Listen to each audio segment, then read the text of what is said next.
What's going on, guys, and welcome back to WrestleRant, where every single week I, Graham G.S. Matthews, break down all the pay-per-views that I watch on the WWE Network, as well as on the Global Wrestling Network. And today, ahead of TLC this coming Sunday, we're talking about last year's installment, WWE TLC 2017. Overall, more of a middle-of-the-road show than anything. Not too terrible, not too terrific either. We're breaking it down here on the show today. Starting with a kickoff real quick, we had Sasha Banks versus Alicia Fox. I don't even remember this match.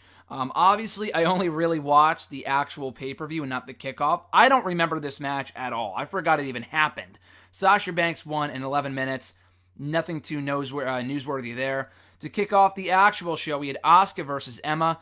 A good match, but the problem that I had with this, now it was well wrestled, but they had this weird gray area where they didn't go for a great match. Like, for example, when Nakamura debuted in NXT and he had that amazing match with Sami Zayn, it was hardly a one-sided squash, nor should it have been, but the match was so fucking spectacular that people didn't care about the fact that he went 50-50 with Sami Zayn.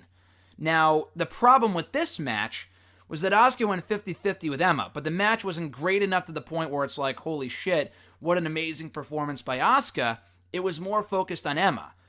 Which I thought was cool, but again, here's the issue. The commentators were like, oh, what a great performance by Emma. She looked awesome in defeat, which A, made no sense because she was a babyface. B, made no sense because she had meant nothing prior to this point. And C, it made no sense because she got fucking fired the very next week. So why would you have Emma look as competitive as she did against Asuka when it wasn't necessary? Again, they had an awesome match a few years earlier, a takeover, what was it, London? The takeover over in England a few years ago. Great match. Would have loved to have seen something, equally entertaining on the show. Which, again, it was a well-wrestled match. I enjoyed it. It was a good match. They got 10 minutes. They made the most of it. It could have been better with more time, with whatever. That NXT takeover match had a certain aura about it, because Emma had been built up to be meaningful at that point. What a shocker. What a fucking concept. She actually meant something at that point. At this point in 2017, she meant fucking nothing. She had been knocked down month after month, and had been booked like a fucking loser against everyone that she faced. So when it came time for her to face Asuka, it really should have been a 5-minute showcase for Asuka, getting her shit in, getting over with the audience, and getting out. That's all she had to do. The crowd liked her, and she had a special, it felt like a big deal when she came out. I thought it was cool they opened the show with this. The problem was that it felt more like a competitive match than a real showcase for Asuka.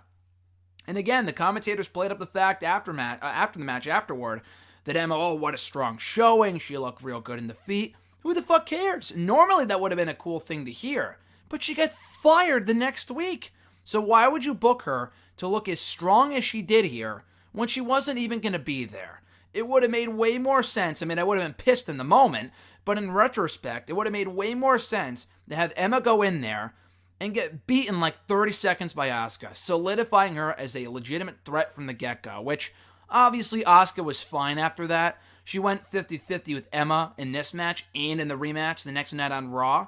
But, she recovered nicely after that. She had a great showing at Survivor Series. She won the Women's Royal Rumble, so she did just fine for herself. But the initial match should have been a better, display of her abilities than what we saw here. It reminded me a lot of Dolph Ziggler and Nakamura from Backlash. Again, it wasn't like this blow-away amazing match, but it wasn't a showcase for Nakamura either. It was more of like a regular match than it was anything really focused on Nakamura. It was more focused on getting Ziggler over in defeat than it was Nakamura, which I thought was a problem. They copied that same formula here for Asuka and Emma, and it didn't work out too well. But again, at least Asuka won. That's all I could really ask for. We had Cruiserweight Tag Team action. After that, Cedric Alexander teaming up with Rich Swann against Gentleman Jack Gallagher and Brian Kendrick. The story coming into this was that Gallagher turned on Alexander shortly before the event, going heel in the process, forming an alliance with his previous enemy, that being Kendrick. So I guess the enemy of your enemy is your friend. So Gallagher, Kendrick forming an alliance. Swann and Alexander were already friends, so that was the story coming into this. It was a real fun match. They got only a few minutes, only about 7 or 8 minutes, but they made the most of it. The crowd was into it by the end. I doubt anyone was watching 205 Live to follow the feud, mind you. But purely from an in-ring standpoint, I thought this was exactly what it needed to be. The crowd got invested in the action and was by far better than anything else for the most part on this entire show, with the exception of one match, which I'll get to momentarily. But I thought this was good, and it made me believe that it was kind of a sign that if given the time, if given the spotlight to shine, these guys will kill it. They'll go out there and fucking kill it, which is why we need more of the cruiserweights on the main roster shows. And also, too, this was pre-Triple H's vision. This was still when it was under the umbrella of Vince McMahon, under the management and under the control of Vince McMahon. So only imagine what these guys can do if given the chance to shine in the main roster pay-per-views more often. Obviously, they're on the Big Four shows. They were at WrestleMania. They were at SummerSlam. They were at Survivor Series. They were even at Super Showdown. Every time they had a very good match. So I don't see why they can't give these guys more opportunities like this one to go out there, have a great match, and entice people to watch 205 Live. For the Raw Women's Championship, we had Alexa Bliss defending against Mickie James. This was a pretty good match. It was actually a lot better than I thought it had any right to be. The story coming in was that Alexa Bliss basically called Mickie James old. Not even basically, she did. She called her old, said that she had no business being in her business, being, in the Raw Women's Championship picture. Her time had passed, blah, blah, blah, blah, blah. It was a simple story. I could have done without them focusing on Mickie's age, because she's really not that old. She's been in the business a lot longer than Alexa, but still, she's a lot more seasoned and experienced, but she's not like fucking Fabulous Moolah or the Mae Young coming out there to challenge for the championship. She's only a little older than Alexa, but nonetheless, this was good. The crowd was not really all that into it. I don't think they ever really thought there was a legit chance that Mickie was going to win the championship here. I don't really thought they bought into the possibility of her becoming champion, is what I'm trying to say. Alexa Bliss looked good here. She had one of her better outings. I thought it was a solid match. Nothing too amazing, nothing too bad. Very solid, well-wrestled affair. That's all I could really ask for here.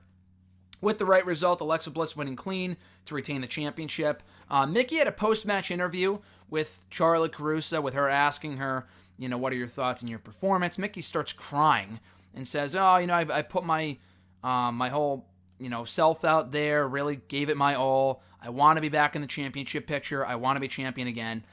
They did resume the feud. They had a few more matches after this, and Alexa Bliss won all of them. So the promo was kind of pointless, though it did keep the feud alive for a little longer.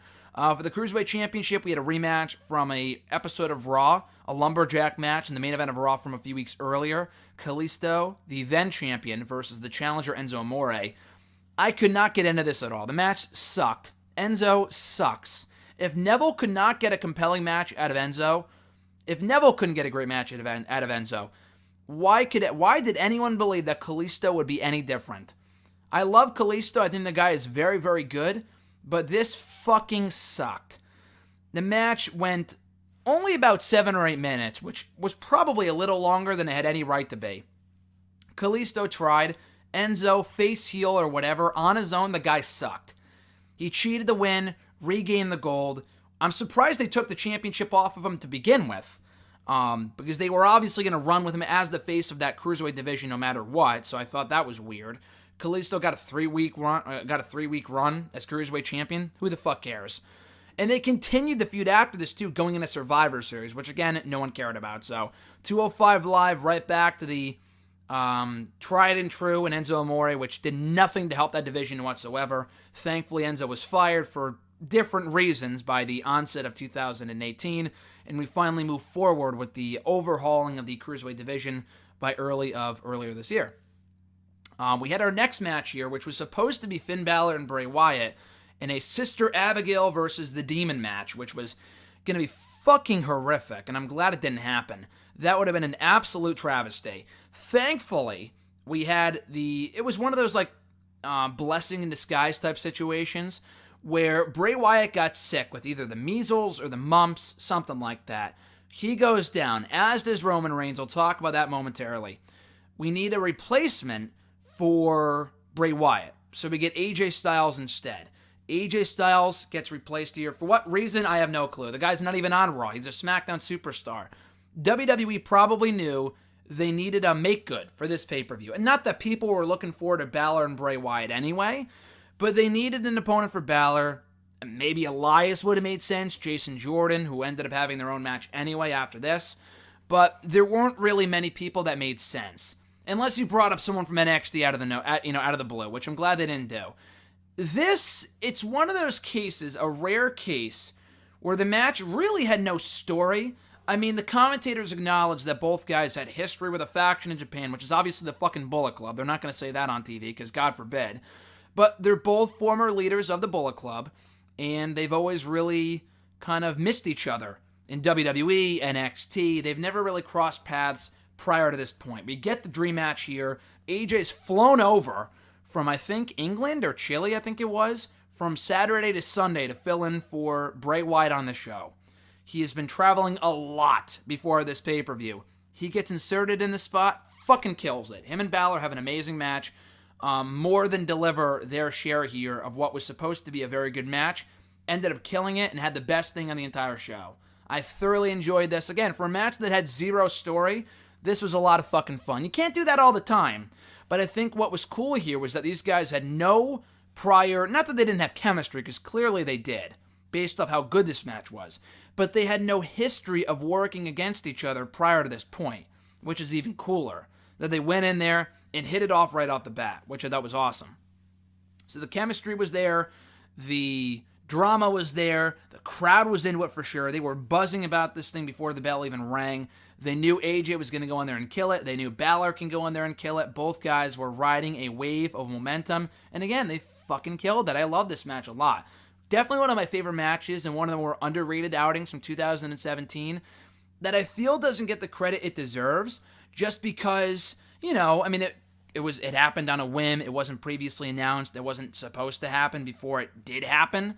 So maybe that's why. Obviously, the lack of build-up hurt it a bit, but just imagine how good this match was, how much better it can be with more build-up, with more drama, with more time to tell a story leading up to like a show like WrestleMania. So that's what I'm excited for. They have yet to have a rematch. Maybe at a house show they have. I doubt it, though. I mean, they've been on separate brands ever since. So I would keep the two separate until they have that rematch down the road, hopefully at a WrestleMania, because this is a contest that has WrestleMania worthy written all over it.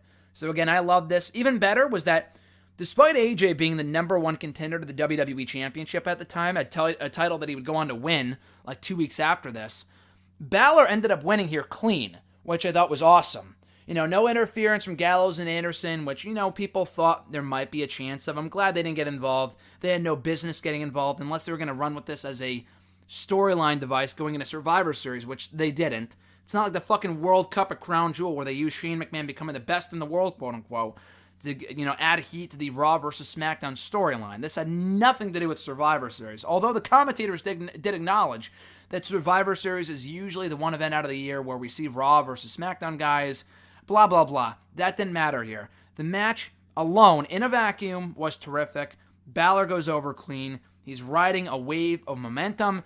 And what the fuck did they do? They have him get beat by Kane like the very next night on Raw, or like maybe it was 8 days later. It was soon after this. They had Kane kick his ass a few different weeks in a row, doing nothing to help Balor whatsoever. What a fucking waste. But again, on the bright side, the match was awesome. I'm looking forward to the eventual rematch at some point down the road. We had an impromptu match on the show between Elias and Jason Jordan. Elias tried to perform a mini concert throughout the show before being consistently and constantly interrupted by Jason Jordan. Happened 3 different times. Jason Jordan, by interrupting Elias, he simply threw produce at him. Fucking celery. This was so stupid and had Vince McMahon bullshit written all over it. So you knew this was a Vince McMahon produced segment as soon as you saw the produce thrown at Elias by Jason Jordan, who still was not getting over as a babyface, for those keeping track at home. The match was okay. Nothing wrong with it. Wasn't a great match. The finish was bullshit. Jordan won. I think Elias had his shoulder up. That's what they were going for here. It looked like a botched finish. Elias kicked out before the 3 count was even made. It wasn't even like his shoulder was up, which it was. It was more a matter of the guy fucking, it looked like he kicked out anyway before the 3 count. So it was so convoluted, no one cared. People booed Jordan anyway. They had a rematch on Raw, I think, soon after this that Elias won, if I'm not mistaken. So thank God for that. But yeah, this was a waste of time. And then you get to the main event, a 5-on-3 handicap TLC match. this was a clusterfuck. It was going to be a clusterfuck anyway, and then Roman Reigns got sick with like the mumps or measles, whatever the hell it was, and had to be replaced. So again, who do you fill in that spot? A lot like AJ, this made no sense from a storyline standpoint. I mean, to a degree it did, because Kurt Angle gets put in that spot. The guy had not wrestled a match in WWE in over a decade. He had been back with the company since April, but he hadn't wrestled since, at least with WWE, since before he left in 2006. So he had been the acting Raw GM for a while now, for like 6 months by this point. He had beef with The Miz. So they had some bad blood dating back a few weeks, because that's where the whole Jordan-Miz feud started, was because Miz taking shots at Kurt Angle. So that did kind of make sense. It's like, okay, one of my top guys is out, I got to step in for him. So from a storyline standpoint, I shouldn't say that it didn't make sense, because it kind of sort of did. Although, again, a lot like with AJ, I would have wished this had received more build-up, more attention, but it was a make-good. They wanted to see, they wanted to have Kurt Angle get in the ring, but not do too much. Henceforth, the 5-on-3 handicap situation here. It was never supposed to be a singles match. The Shield made their debut together, in-ring debut, at TLC 5 years earlier. So it would have been cool to see them reunite on the show. And they were already reunited for like a month by this point. But, it would have been cool to see them step back in the ring, and they would get that opportunity at Survivor Series, which I talked about my Survivor Series review. Cheap plug for that here on the channel, so check that out. That was a great match against the New Day on that night. Kurt Angle stepped, replaced Roman Reigns here, which was fine. I thought he had all of his signature hits, got all of his, signature spots in there. The crowd loved Kurt Angle. His music hit towards the end of the match. It was a whole long-term, long-form storytelling device. The match got a ton of time, but a lot of that time was very boring because Rollins and Ambrose get beat down by the heels. They were on offense early on. Kurt Angle gets stretchered out of the arena. You had to know he'd be back. Ambrose and Rollins get the shit kicked out of him for like 15 minutes. You would think in a normal situation that the heels, I don't think I even mentioned who they were yet, The Miz, Braun Strowman, Kane, and The Bar, a fucking 5-on-2 situation, they should have won a lot sooner than they did. They really should have put the guys away. They really should have put Ambrose and Rollins away a lot sooner. Maybe that's on them because they're dumb heels. I don't know. Miz is not stupid in storyline, so I thought that was strange. They took turns inflicting punishment and pain on Rollins and Ambrose, taking it to the ringside or the stage area. And then comes the dissension between Braun and Kane. They go back and forth. Kane was added to the match at the very last minute. He returned to Raw after a year-long absence the Monday before the fucking pay-per-view, and then got added to the match right after. So, again, this was a fucking clusterfuck. It really should have been Miz and The Bar versus the Shield straight up. But they just had to add Strowman and Kane to kick off their own feud. This was really the catalyst between turning Braun face, which was long overdue. But, there were a lot of garbage references earlier on in the night during promos from the heels. So you had to know the dumpster spot was coming where they took Braun, put him in a garbage compactor, and seemingly had him killed, even though he wasn't actually dead, obviously. Though, realistically, he should have died. He didn't. Somehow he survives all this shit for whatever reason. But yeah, that kicked off the Strowman and Kane feud that would not end for fucking 3 months. They dragged that shit on forever.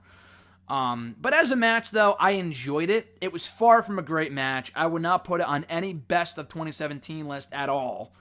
Again, it was cool to see Angle back in the ring. But, again, from an in-ring standpoint, this was not a great match whatsoever.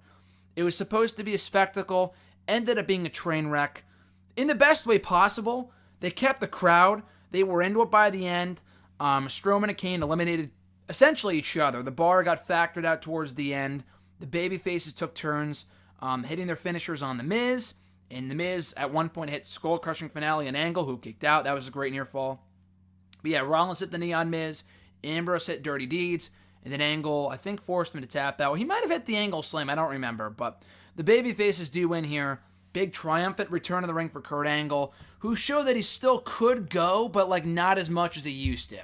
It clearly was not the Kurt Angle of old. That became apparent very, very quickly. But I thought he held his own well here, and obviously he was limited. But then again, this came out on a whim. They weren't expecting him. It's not like he had weeks and weeks of training prior to the pay-per-view. He was added to the match on the fucking Friday or Saturday before the show. So that came out of nowhere, and he really had no time to prepare. So considering the circumstances behind the pay-per-view, behind the match here, I thought he did very well for himself. And the overall match was fun. Wasn't great, wasn't awful either. I thought it was good. Definitely differing opinions based on who you talk to. Some people thought it was shit. Some people thought it was amazing. I thought it was in between that. I thought it was enjoyable, though far from excellent whatsoever, just considering there was a lot of downtime throughout this match for storytelling reasons, but they really could have, trimmed the fat and made it a much more confined, compact match. But that's merely nitpicking.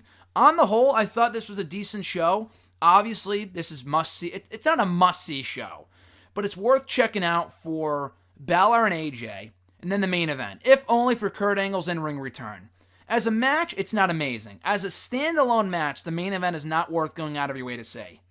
But if you're watching the show, I would say to check it out, to not check it out. I would say to check it out, just because overall it was good. The good outweighed the bad here on the show. Though it was not an amazing event whatsoever. Asuka made her in-ring debut, or made her just debut in general for the Raw brand on this show. Was not what it should have been, but it was still a newsworthy moment. The Cruiserweight Tag Team match was a lot more fun than it had any right to be, considering the circumstances behind the match and that the crowd had no idea what the fuck was going on with the storyline. But from an in-ring standpoint, it was a lot of fun. Bliss and Mickey was, I thought, good too. Enzo and Kalisto was shit, but whatever. Jordan and Elias was a waste of time. Balor and AJ killed it, and then the main event was entertaining too. So I would say to check it out. I thought TLC 2016 was a way better show. So if there's any installment of TLC to watch, it would be certainly that one. I thought that was a fucking fantastic show to watch that on the WWE Network. But this wasn't a bad show either. So hopefully TLC this coming Sunday is equally as entertaining, if not better. So we will soon see. But nonetheless, guys, thank you for checking out the video. I appreciate it. Be sure to like the video, drop a comment, share the video, and subscribe to the channel for more content. We'll be back next week with an all-new WrestleRant video breaking down TNA Unbreakable 2005. Until then, guys, have a great rest of your week. I'm Graham G.S. Matthews, and I'll catch your ass down the road.